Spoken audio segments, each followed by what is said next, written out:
ሰላም ጤና ይስጥልኝ ቤተሰቦች ለጤናችሁ እንደምን አላችሁ? አዳዲስ መረጃዎችና አፕዴቶች እንዲሁም ከአንድ ፊልም ሲኒማ ጋር የተያዙ በጣም ብዙ መረጃዎችን በዚህ የዩቲዩብ ቻናል እንጨዋወታለን። እንዲሁም ደግሞ ዓለም ድንቅ ናት በሚለው ዩቲዩብ ቻናል ደግሞ የተለያዩ ምርጥና መሳጭ ሆኑ የተመረጡ ታሪኮችን ይዤላችሁ ከችላለሁ። ስለዚህ ከእናንተ የሚጠበቀው መሳተፍ ነው። ቪዲዮ ላይክ አድርጉ፣ ያላችሁን ሐሳብ አስተያየት በኮሜንት ግለጹ፣ ለጓደኞቻችሁ ሼር አድርጉ። ቪዲዮ ብዙ ቦታ ተደራሽነትን እንዲያገኝ ቻናሉን እድገት እንዲያገኝ እናንተም የበኩላችሁን አስተዋጽኦ እንድታደርጉ ጋብዛችኋለሁ። ከዛ በተጨማሪ ሱፐር ታንክስ ላይ የተለያዩ ጊፍቶችን መላክ ትችላላችሁ። ኦልሬዲ የህዱ ቻናል ላይ ሞኔታይዝ ስለገባሁኝ በተለያየ መንገድ ድጋፋችሁን እንድታሳዩኝ ጋብዛችኋለሁ። የተለያዩ አማራጮች አሉ።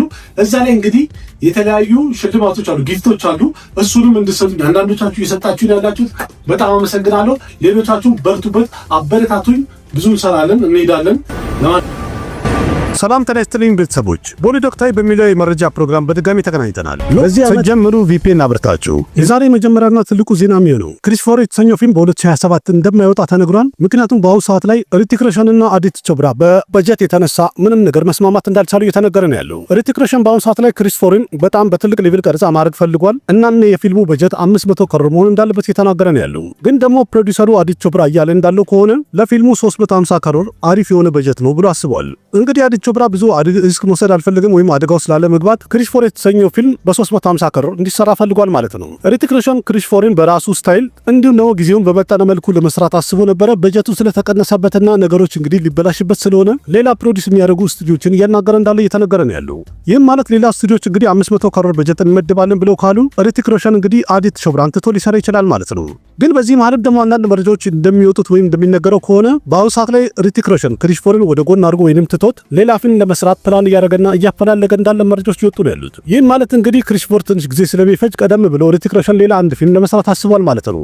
ወርቱ የሚሰራ ሰዓት ላይ ሪቲክ ሮሽን ከሆም ባሌ ፊልምስ ጋር አንድ ፊልም እንደፈረመ ተነግሮ ነበረ። ግን ደግሞ አሁን ረጅም ጊዜ ሆኖታል። ስለዚህ ፊልሙን ምን አፕዴት አልወጣም። ስለዚህ የሪቲክ ሮሽን ቀጣይ ፊልሙ ከሆም ባሌ ፊልምስ ጋር ነው ሊሰራ ያሰበው ወይስ ደግሞ ሌላ ፊልም ነው የሚለውን ይህንን እንግዲህ በቀጣይ ጊዜ አፕዴት ሲወጣለት የምናውቀው ነው ማለት ነው።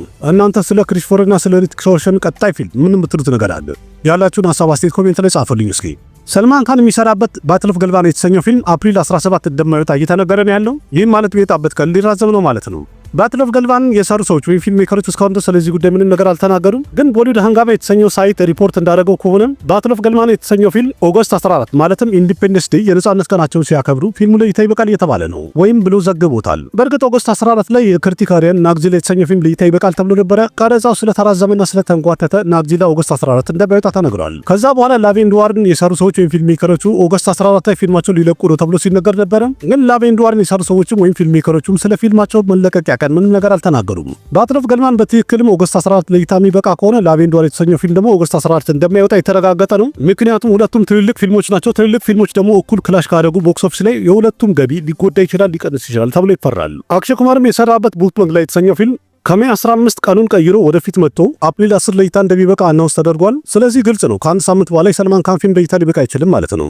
አንዳንድ መረጃዎች እንደሚነገሩት ከሆነ ወይም እንደሚያሳየው ከሆነ አክሽን ኩማር ሰልማን ካን ስላናገረው በዛ የተነሳ ባትል ኦፍ ገልቫን የተሰኘው ፊልም የሚወጣበት ቀን ተራዝሟል ተብሏል። እንደዛም ሆኖ ግን ባትል ኦፍ ገልቫን የሰሩ ሰዎች ወይም ፊልም ሜከሮቹ አዲስ ስለሚለቀቅበት ቀን ምንም አናውንስ አላደረጉም ወይም ኦፊሻል የሆነ ነገር አልተናገሩም። ስለዚህ በቀጣይ ባትል ኦፍ ገልቫን አዲስ የሚለቀቅበት ቀን መቼ ነው የሚለውን ደግሞ አብረን የምንጠብቀው ይሆናል። जवानों याद रहे जख्म लगे तो मेडल समझना और मौत दिखे तो सलाम करना और कहना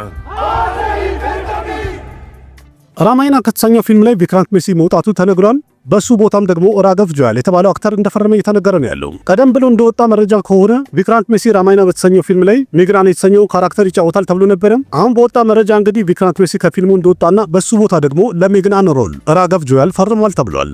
መረጃው እንደሚያሳየው ከሆነ የሚግራንን ካራክተር የራማይና ሁለተኛው ክፍል ላይ በደንብ ቢታይ ሲሆን በአሁኑ ሰዓት ደግሞ የራማይና ሁለተኛው ክፍል ቀረጻ ተጀምሯል ተብሏል። የመጀመሪያው ክፍል ቀረጻ በእርግጥ ቀደም ብሎ ነው የተጠናቀቀው ወይም ያለቀው። በአሁኑ ሰዓት ላይ ሁለተኛው ክፍል ቀረጻ ተጀምሯል። የዚህ ቀረጻም እንግዲህ በቀሪው ወይ በሚመጡት ጥቂት ቀናት ውስጥ ይጠናቀቃል ተብሎ ይጠበቃል። የራማይና ፊልም ፈርስት ሉክ ፖስተሩ ተመልካቹ ያለ ትግስት እየጠበቀ ነው ያለው። ምክንያቱም ተመልካቹ ማየት የፈለገው ረንቪር ከፑር በጓን ራመን ሆኖ ሶሊደል ሃኑማንን ሆኖ ያሽ ደግሞ ራቫንን ሆኖ ምን አይነት መልክ ተሰጥቷቸዋል ወይ ምን ይመስላሉ የሚለውን ለማየት ቸኩል ይመስላል ተመልካቹ። ፈርስት ሉክ ፖስተሩ የሚለቀቅበት ቀን እስካሁን ድረስ ምንም አይነት አፕዴት አልወጣም። ግን መጀመሪያ ያው የራማይና ፈርስት ሉክ ፖስተሩን ምን ጠብቀው ይሆናል። ያለፉት ጥቂት ቀናት በቀጣይ የሚወጣው ሮቼቲ ዳይሬክት የሚያደርገው ጎልማል 5 የተሰኘው ፊልም በ1980 ለእይታ ይበቃው አሚታብ በቸንና ሸሺ ከፑር የተወኑበት አክሽን ኮሜዲ ይዘት ያለው ፊልም ዶ ኦር ዶ ፓንች 2 ሲደመር 2 5 የሚለውን ፊልም በሱ ላይ ኢንስፓየር ሆኖ ነው የሚሰራው ተብሎ በጣም ሲወራ ነበረ። አሁን ላይ እንግዲህ ፊልም ሜከሩ ወይም ዳይሬክተሩ ሮሂት ሼቲ አንድ ስቴትመንት ያወጣ ሲሆን ጎልማል 5 ዶ ኦር ዶ ፓንች ከተባለ ፊልም ላይ ምንም ሪሜክም አይደለም፣ በዛ ላይ ኢንስፓየር ሆኖ የሚሰራ ፊልም አይደለም ብሎናል። በዛም ሮሂት ሼቲ ጨምሮ እንዳለው ከሆነ ስለ ጎልማል 5ም ሆነ ስለ ቀጣይ ስራዎች የተሳሳተ ዜናና መረጃ የሚያራምዱ ሰዎች ካሉ በእነሱ ላይ ህጋዊ እርምጃ ወስዳለሁ ብሎ አስጠንቅቋል። ጎልማል 5 የተሰኘው ፊልም ቀረጻውን ለመጀመር እንግዲህ ሁሉም ነገር አጠናቀው በጣም እየተጣደፉና እየተጣጣፈ ነው ያለው። ይህም ማለት እንግዲህ ቀረጻውን በቀጣይ ጥቂት ቀናት ውስጥ ይጀምራሉ ማለት ነው። ጎልማል 5 ላይ አርሸድ ዋርሲ፣ አጄይ ዴቭጋንና ሸርመን ጆሲ እንደሚሰሩበት ወይም እንደፈረሙ አናውንስ ተደርጓል። ስለዚህ ከሶስቱ ሌላ ደግሞ ቀሪ ተዋናዮች ደግሞ አብዴት እስከሚወጣ ድረስ እንጠብቃለን ማለት ነው። አንዳንድ መረጃዎች እንደሚያሳዩት ከሆነ በችረንጂቪ የሥራ ህይወት ውስጥ ቢሸምባራ የተሰኘው ፊልም በጣም ውድ ፊልም ይሆናል ተብሎ እየተነገረ ነው ያለው። የዚህ ፊልም በጀቱም ደግሞ ከ230 ክሮር እንደሚበልጥ እየተነገረ ነው ያለው። ቢሸምባራ የተሰኘው ፊልም ቀረጻውን ሙሉ ለሙሉ ጨርሷል ተብሏል። በአሁኑ ሰዓት ላይ ፖስት ፕሮዳክሽን ስራውን እየጨረሱ ነው ያሉት ወይም እያጠናቀቁ ነው ያሉት። በዛም የተነሳ የፊልሙ በጀት 230 ክሮር እንዳለፈ እየተነገረ ነው ያለው። የችረንጂቪ መጨረሻ ላይ ሰራ የነበረው ወይም የባለፈው ፊልም ማና ሸንከር ቫራ ፐርሳት ጉዶ የተሰኘው ፊልም በጀቱ 200 ክሮር ነበረ። ቀደም ብሎ የሰራውን ደግሞ ሲያራ ነርሲማ ሬዲ የተሰኘው ፊልም 200 ክሮር በጀት ወጥቶበት ነበረ። ስለዚህ ቢሸምባራ የተሰኘው ፊልም 230 ክሮር በጀቱ አልፏል ከተባለ ምናልባት እንግዲህ በጀቱ 250 ክሮር አካባቢ ይሆናል ማለት ነው። በእርግጥ የችረንጂቪ ፊልሞች በብዛት ቴልጉ ላይ ብቻ ነው በደንብ የሚሰበስቡት። ስለዚህ ለዚህ ፊልም 250 ክሮር በጀት ማውጣታቸው በጣም ብዙ ነው ብዬ አስባለሁ። ፊልሙ የሚለቀቅበትን ቀን እስካሁን ድረስ በእርግጥ በይፋ አልተናገሩም። መረጃ እንደሚያሳየው ግን እስከዚህ ዓመት መጨረሻ ድረስ ፊልሙ ለእይታ እንደሚበቃ ተናግረዋል። አይሽማን ኩራናም የሰራበት ፐቲ ፐትኒ ኦር ቮዶ የተሰኘው ፊልም የሚለቀቅበት ቀን መራዘሙን አናውንስ አድርገዋል። ፐቲ ፐትኒ ኦር ቮዶ የተሰኘው ፊልም መጀመሪያ ማርች 4 ሆሊዴይ ለእይታ ይበቃል ብለው ነበረ። አሁን እንደተባለው ከሆነ ግን ይህ ፊልም ሜይ 15 2026 ለሲኒማ እይታ ይበቃል ብለዋል። ሜይ 15 ላይ ሲዳርት መለሰራ የሚተውንበት በን የተሰኘው ፊልም ለእይታ ይበቃል ተብሏል። ይህም ማለት ፐቲ ፐትኒ ኦር ቮዶ የተሰኘው ፊልም በን ከተሰኘው ፊልም ጋር ሜይ 15 ላይ ክላሽ ያደርጋል ማለት ነው።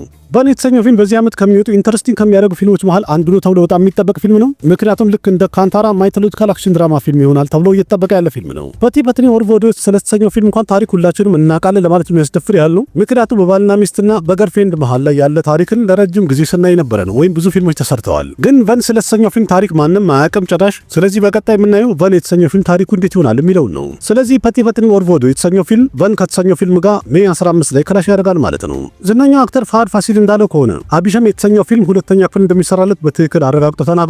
እንዳለውም ከሆነ ይህ ፊልም 2027 ወይም 2028 ለእይታ ይበቃል ብለዋል። አቢሸም በእርግጥ 2024 ላይ ለእይታ ይበቃ በጣም ተወዳጅነትን ያገኘ ምርጥ ፊልም ነበረ። ተመልካቹም ቢሆን በጣም ወዶት ያየው ፊልም ነበር።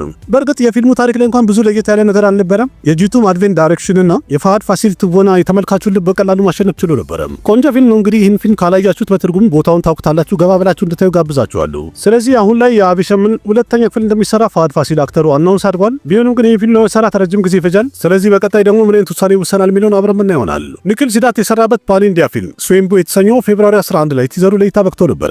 ስዌምቦ የተሰኘው ፊልም ቀረጻውን 2025 ላይ ነበር የጨረሰው። ግን የፊልሙ ፖስት ፕሮዳክሽን ስራ ረጅም ጊዜ ስለፈጀ እስካሁን ድረስ ፊልሙ ለእይታ አልበቃም ነበረ። ይህ ፊልም ይዘቱ አንድ ፒሪየድ አክሽን ድራማ ፊልም ሲሆን በዛም የተነሳ ፖስት ፕሮዳክሽን ስራው ረጅም ጊዜ ፈጀ ይመስለኛል። ትልቅ ፊልም ነው። በእርግጥ ቲዘሩ በጣም የሚያምር ነገር አለው። በቀጣይ ደግሞ የፊልሙ ትሬለር ምን ይመስላል የሚለውን አብረን ምን ይሆናል። እንደተባለው ከሆነ እንግዲህ የስዌምቦ ቲዘሩ በጣም የሚያምር ነገር አለው ወይም ተወዳጅነትን አግኝቷል።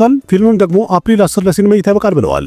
ራምቸረን እና ሱኩማር አብረው የሚሰሩት ቀጣይ ፊልማቸው ፈርስት ሉክ ፖስተሩ የራምቸረን ልደት ላይ ማርች 27 ለእይታ ይበቃል ብለዋል ወይም ይለቀቃል ብለዋል። ይህ ፊልም ማለት እንግዲህ ከፔዲ በኋላ የራምቸረን ቀጣይ ፊልሙ ሲሆን ይህንም ፊልምም የፑሽፓ ዳይሬክተር የሆነው ሱኩማር ዳይሬክት የሚያደርገው ፊልም ነው። ሱኩማር ቀደም ብሎ የ2018 ብላክባስተር የነበረውን ረንገስተለም የተሰኘው ፊልም ዳይሬክት አድርጎለት ነበር ለራምቸረን። ይህ ፊልም ደግሞ የማይረሳና ተመልካቹ በጣም የወደደው ፊልም ነበር። አሁን ላይ የረንገስተለም ፊልም ጆዲዎች ወይም ደግሞ ጥንዶች በሌላ ፊልም በድጋሚ የተመለሱ ነው ያሉት። በዚህኛውም በቀጣይ ስራቸውም አክሽን ድራማ ታሪክ ያለው ቆንጆ ፊልም ያለን ብለን እንጠብቃለን። በእርግጥ ከዚህ ፊልም ጋር የተያዘ ብዙም አፕዴት እንኳን እስካሁን ድረስ አልወጣም። ስለዚህ ማርች 27 የራምቸረን ልደት ሲከበር ምን አይነት ፖስተር ይለቁልናል የሚለውን እንግዲህ ሁላችንም እንጠብቀው ይሆናል። ረጅኒካንትና ከማል ሀሰን የሚሰሩበት ፊልም የፊልሙ ፕሮሞ ወይም ደግሞ ቀደም ያለ ማስታወቂያው ቀደም ብሎ ቀረጻ እንደተደረገለት ተነግሮ ነበረ። ይህንኑ ፕሮሞውንም ኔልሰን ዲሉኩማር ዳይሬክት ያደርገዋል ተብሏል። የፕሮሞ ቀረጻ ፐርሳት ስቱዲዮ ቼናይ ውስጥ እየተደረገ እንደነበረ ቀደም ያሉ መረጃዎች ያሳዩ ነበር። ያንንም ፕሮሞ ኔልሰን ለየት ባለ ስታይል ቀረጻ አድርጎለታል። የዚህ ፕሮሞ እንግዲህ ልክ እንደ ጄለርቱ እንደሚሆን ተነግሯል። በፕሮሞ ላይም ረጅኒካንትና ከማል ሀሰንን ጨምሮ የሙዚቃ ዳይሬክተሮቹ አኒሩድን ጨምሮ አብረው ይታዩበታል ተብሏል። የጄለርቱ አናውንስመንት ቪዲዮን ተመልካቹ በጣም ወዶት ነበረ። ይሄኛው ፕሮሞም ልክ እንደዛ እንደሚሆን ተነግሯል። ተነግሯል። ከአክሽን ጭምር በዚህ ፕሮሞ ላይ ትንሽ ኮሜዲም እንደሚታይበት አናውንስ ተደርጓል። በእርግጥ ይሄኛ ፊልማቸው አንድ ሂስቶሪካል አክሽን ፊልም እንደሆነ ተነግሯል ቀደም ብሎ። ግን ከማል ሐሰንና ረጅኒካንት ከ40 ዓመት በኋላ በድጋሚ በአንድ ፊልም መጣመራቸው ነው። ዳይሬክተሩ ኔልሰን ሊድ እንኳን በአሁኑ ሰዓት ላይ ጄለርቱን ዳይሬክት እያደረገ ነው ያለው። እንደተባለው ከሆነ ከጄለርቱ በኋላ የዳይሬክተሩ የኔልሰን ፊልም ይሄ እንደሚሆን ተነግሯል። የፊልሙ ቀረጻ ሙሉ ለሙሉ አንድ ብሎ የሚጀምረው 2027 ላይ ነው ተብሏል። ሌላ ሪፖርቶች እንደሚያሳዩት ከሆነ ከጄለርቱ በኋላ ዳይሬክተሩ ኔልሰን ሌላ ፊልም እንደሚሰራ አናውንስ የተደረገ ሲሆን በዛ ፊልም ላይም ጁኒየር ኢንታር መሪ ተዋናይ ይሆንበታል ተብሏል። በእርግጥ ይሄ ተረጋገጠ አይደለም፣ ግን በቀጣይ ቀሪ አፕዴት እስከሚወጣ ድረስ እንጠብቃለን ማለት ነው። ረጅኒካንትና ከማል ሐሰን አንድ ላይ የሚሰሩበት ፊልም ቀረጻው እስካሁን ድረስ አልተጀመረም። እንደዛም ሆኖ ግን ተመልካቹ ካሁኑ ይህንን ፊልም በጣም ያለ ትዕግስት እየጠበቁት እንዳለ እየተነገረ ነው ያለው። ቢሆንም ግን ይሄ ፊልም ለእይታ ሊበቃ በጣም ይቆያል። ምክንያቱም እንደተባለው ከሆነ ቀረጻውን 2027 ላይ ነው የሚጀምረው። ካለቀ እንግዲህ ፊልሙ 2028 ላይ ብናየው ነው ማለት ነው። የፊልሙ ማስታወቂያ ወይም ፕሮሞ ቀረጻ እንዳለቀ ተነግሯል። ስለዚህ ይህን ድምጽ ከቀዳው በሰዓት ድረስ ለእይታ አልበቃም ነበረ። ነገ ወይ ከነገ ወዲያ ለእይታ ይበቃል ተብሎ ይጠበቃል። ስለዚህ ምን ይመስላል የሚለውን ደግሞ አብረን ምን ይሆናል። भयंकर मंजर देखा नेल्सा, ऐसा ही करते हैं हम।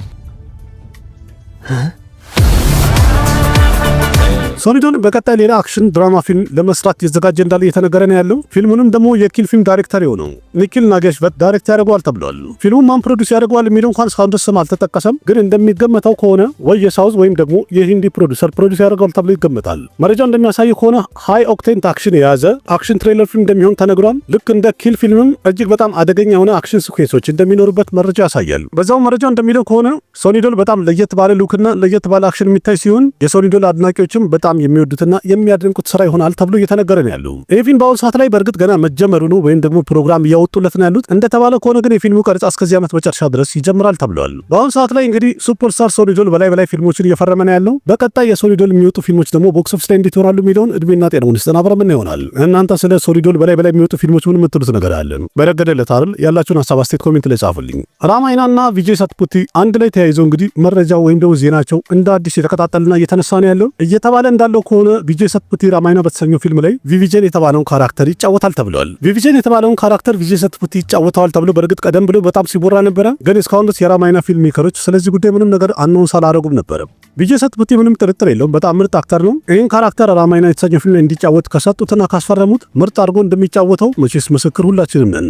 ራማይና የመጀመሪያው ክፍል ቀረጻውን ወይም አንደኛ ክፍሉን እንደጨረሰ ተነግሯል። እንደተባለው ከሆነ እንግዲህ ራምናሚ የሚባለው የሂንዱ እምነት በዓል ሲከበር ከራማይና የመጀመሪያው ክፍል ጋር የተያዘ ትልቅ አፕዴት ለእይታ ይበቃል ተብሎ ይጠበቃል። የራማይና ፊልምን ኦፊሻል ቲዘሩን ተመልካቹ ያለ ትዕግስት እየጠበቀን ያለው ያው ሁላችንም እየጠበቅን ያለ ነው። ስለዚህ ማርች 27 ከራማይና ፊልም ጋር የተያዘ ምን አይነት አፕዴት ይወጣል የሚለውን እንግዲህ ሁላችንም በጉጉት የምንጠብቀው ነው። ሸርመን ጆሺ በድጋሚ ጎልማል 5 ላይ እንደሚመለስ አናውንስ ተደርጓል። በጣም ተወዳጅ የነበረና ምርጡ ካራክተሩን ለክሽመኑ ሆኖ ይጫወታል ተብሏል። ጎልማል የመጀመሪያው ክፍል ላይ ሸርመን ጆሺ በጣም ምርጥ ሆኖ አሳይቶ ነበረ። ግን እርስ በርስ ባለመስማማታቸው የተነሳ ጎልማል ቀሪ ፊልሞች ላይ ሸርመን ጆሺ ሊተውን አልቻለም ነበረ። ግን አሁን እንደተባለው ከሆነ ሸርመን ጆሺ ጎልማል 5ኛ ክፍል ላይ ፈርመዋል ገብቷል ተብሏል። ስለዚህ ከአጄ ዴቭጋን ከአርሸድ ዋርሲና ከቱሻር ከፑር ጋር መሪ ተዋናይ ሆኖ ይጫወታል ማለት ነው። የጎልማል 5 እንግዲህ ተዋናዮች ዝርዝር በአሁኑ ሰዓት ላይ እየወጣ ያለው በጣም ትልልቅ እየሆነ ያለው እያደገ ነው ያለው። በቀጣይ ደግሞ ቀሪ ተዋናዮች ማን ይሆናሉ ማን ይጨመራል የሚለውን ደግሞ አብረን ምን ይሆናል። ሬቼቲ በአሁኑ ሰዓት ላይ የራኬሽ ማሪያን ባዮፒክ ሰት ያለውን ፊልም እንደጨረሰ ተነግሯል። ቀጣይ ፊልሙ ደግሞ ጎልማል 5 እንደሆነ ቀደም ብዬ ስነግራችሁ ነበረ። የዚህ ፊልም ቀረጻም እንግዲህ እስከዚህ ወር መጨረሻ ድረስ ይጀምራል ተብሎ ይጠበቃል። የፊልሙ ዝግጅት በአሁኑ ሰዓት ላይ በጣም ተጣጥፎ እየቀጠለ እንዳለ እየተነገረ ነው ያለው። ስለዚህ በቀጣይ ከጎልማል 5 ጋር የተያዘ ቀሪ አፕዴት እስከሚወጣ እንጠብቃለን ማለት ነው። ከኮክቴል 2 በኋላ ረሽሚካ መንዳና ሻሂድ ካፑር በድጋሚ ተጣምረው ሌላ ፊልም እንደሚሰሩ እየተነገረ ነው ያለው። ያንን ፊልምም የበዳሂዶ ፊልም ዳይሬክተር የሆነው አሚት ሸርማ ዳይሬክት ያደርገዋል ተብሏል። እንደተባለው ከሆነ ይህም አንድ ሮማንቲክ ድራማ ፊልም ይሆናል ተብሏል። በፊልሙ ላይም በኮሜዲ የተዋዛ እጅግ በጣም የሚስብና ኢንተረስቲንግ የሚያደርግ ታሪክ ያሳዩናል ተብሎ እየተነገረ ነው ያለው። በአሁኑ ሰዓት ላይ ሻሂድ ካፑር የኮክቴል 2 ቀረጻ እንደጨረሰ ተነግሯል። ሻሂድ ካፑር በተጠየቀ ሰዓት ላይም ራሱ እንደተናገረው ከሆነ ከቀጣይ ወር ጀምሮ የፈርዚ ሁለተኛውን ሲዝን ቀረጻ እንደሚጀምር ተናግሯል። በ2023 ላይ የበቃው ሻሂድ ካፑር የሰራበት ዳርክ ኮሜዲ ይዘት ያለው ፈርዚ የተሰኘውን ዌብ ሲሪል እርግጠኛ ነኝ እናንተ ማየታችሁት ይሆናል። በጣም ብዙ ሰው ወዶት ነበር። ሁለተኛ ሲዝኑም ሲጠበቅ ነበረ። በአሁኑ ሰዓት ላይ ሁለተኛ ሲዝኑን እንግዲህ ቀረጻ ለመጀመር ዝግጅታቸው እንደጨርሱ የተነገረ ነው ያለው። ስለዚህ የፊልሙ ቀረጻም በቀጣይ ወር ማርች ላይ ይጀምራል ብለውናል። የፈርዚ ሲዝን 2 ቀረጻውን ኦገስት ወይ ሴፕቴምበር ላይ እንደሚያጠናቅቅ የተነገረ ሲሆን ያን ከጨረሰ በኋላ ደግሞ ሻሂድ ካፑር የአሚት ሸርማን ፊልም ቀረጻ ይጀምራል ማለት ነው። ሻሂድ ካፑር እንግዲህ በላይ ሌላም ብዙ ፊልሞች እየሰራ ነው ያለው። መጀመሪያ ግን ኦሮሚ የተሰኘው ፊልም ላይፍ ታይሙ ሲጨርስ ቦክስ ኦፊስ ላይ ምን ይሆናል የሚለውን ደግሞ ማየት ያለብን ይመስለኛል። እስካሁን ያለው ሂደት ጥሩ ነው ቢባልም አቀባበሉ ግን ትንሽ ወረድ ያለ ነው። ካፒል ሸርማ የሰራበት ኮሜዲ ድራማ ፊልም የሆነው ኪስ ኮፒ ያርከሩ ሁለተኛው ክፍል በጥራት ወይም ኦቲቲ ፕላትፎርም ላይ ተበቅቷል። ይህንን ፊልም እንግዲህ በአማርኛ ትርጉም ማየት ከፈለጋችሁ ቦታውን ታውቁታላችሁ፣ ገባ ብላችሁ እንድታዩ ጋብዛችኋለሁ። ኪስ ኮፒ ያርከሩ የተሰኘው ፊልም ዲሴምበር 12 ነበር ለሲኒማ እይታ የበቃው። ግን በሚያሳዝን ሁኔታ ይህን ፊልም ቦክስ ኦፊስ ላይ ፍሎፕ ሆኖ ነበር የወረደው። ግን እናንተ ኮሜዲ ፊልም የምትወዱ ከሆነና ካፒል ሸርማን የምታደንቁት ከሆነ አንድ ጊዜ የሚታይ ፊልም ነው፣ ዘናፋታ ያደርጋል። ካያችሁት ደግሞ የካፒል ሸርማ ይህ ፊልም እናንተ እንዴት አገኛችሁት? ያላችሁን ሀሳብ አስተያየት በኮሜንት አጫውቱኝ እስኪ። ለማንኛውም ቪዲዮ ላይ ካርቡ ያላችሁን ሀሳብ አስተያየት በኮሜንት ግለጹ፣ ለጓደኞቻችሁ ሼር አድርጉ። Goodbye. ना जाने कैसा एहसास है बुझती नहीं है क्या प्यास है क्या नशा इस प्यार का मुझ पे सनम छाने लगा कोई न जाने क्यों चैन होता